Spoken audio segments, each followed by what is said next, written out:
Hi everyone, today I'm going to show you how to structure your ClickUp Workspace from scratch so you can manage your projects like a pro.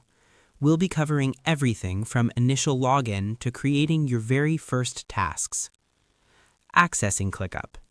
First, head to clickup.com and select the Login button in the top right corner. For the fastest access, choose Sign In with Google. This uses Google authentication to simplify entry and get you straight to your home dashboard, which is the central hub for everything we do next. Understanding the hierarchy. Before we build, you need to understand the ClickUp hierarchy.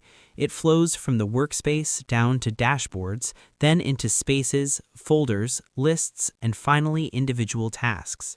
Think of it like a filing cabinet. The workspace is the building, and the tasks are the actual papers you work on.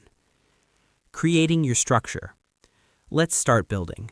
In the left sidebar, locate the Spaces section and click the plus icon.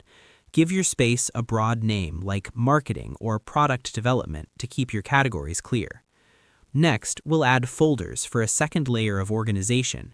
Hover over your new space, click the three-dot menu, and select Create Folder.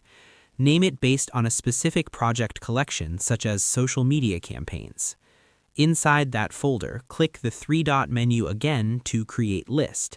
Lists act as containers for related tasks, like a content calendar, to keep your work streams tidy. Configuring tasks.